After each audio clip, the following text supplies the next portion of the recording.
Hi friends, Hyderabadi special dessert any guess qubani ka meetha అది ఎలా చేయాలో నేను చేసి చూపిస్తాను. చాలా సింపుల్, ఈజీ అండి. ఒక్కసారి ట్రై చేసి చూడండి. దీనికి 100 గ్రామ్స్ డ్రై ఆప్రికాట్స్ తీసుకున్నాను.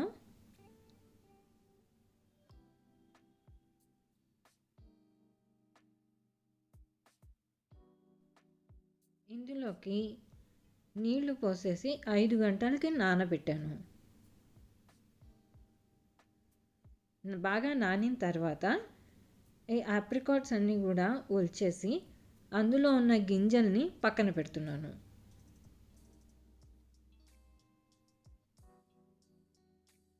చూస్తున్నారు కదా, గింజల్ని సెపరేట్ చేసి పక్కన పెడుతున్నాను. ఇవి డెజర్ట్ ప్రిపరేషన్ అంతా కూడా అయిపోయిన తర్వాత వాడతాము. అది ఎలాగో నేను ఎండ్లో చెప్తాను, చూడండి. అయిపోయింది, మొత్తం గింజలన్నీ పక్కన పెట్టేశాను.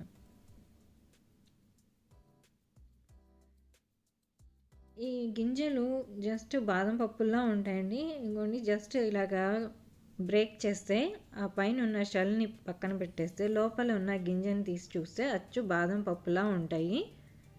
దీన్ని మనం ఇంకేం చేయక్కర్లేదు, అది పక్కన పెట్టేస్తే లాస్ట్లో మనం అవి మంచిగా కుబానికా మీఠా మీద వేయచ్చు.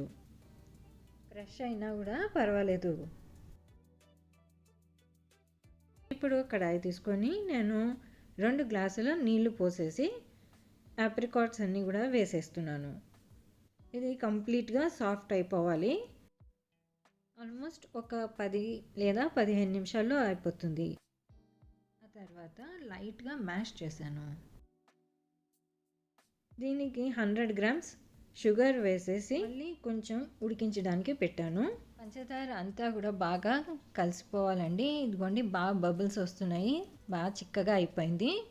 ఉన్న గింజల్లోంచి కొన్ని గింజలు వేసేసి బాగా మిక్స్ చేశాను. కలర్ కోసం ఎసెన్స్ వేస్తారు, నేను మాత్రం న్యాచురల్గా ఉండాలి అని నేను కావాలనే ఎసెన్స్ వేయలేదు.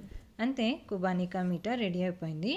మిగిలిన సీడ్స్ అన్నీ కూడా డెకరేటివ్గా ఇట్లా వేసాను. కుబానికా మీఠా డైరెక్ట్గా కూడా తినచ్చు, లేదా ఐస్ క్రీమ్తో అయితే ఇంకొంచెం డిఫరెంట్ టేస్ట్ ఉంటుంది. ఏ ఫ్లేవర్ అయినా కూడా మనం ఎంజాయ్ చేస్తాం. సో ఈ రెసిపీ నచ్చితే లైక్, షేర్ అండ్ సబ్స్క్రైబ్. మళ్ళీ వేరే వీడియోతో కలుస్తాను. అప్పటి వరకు బాయ్.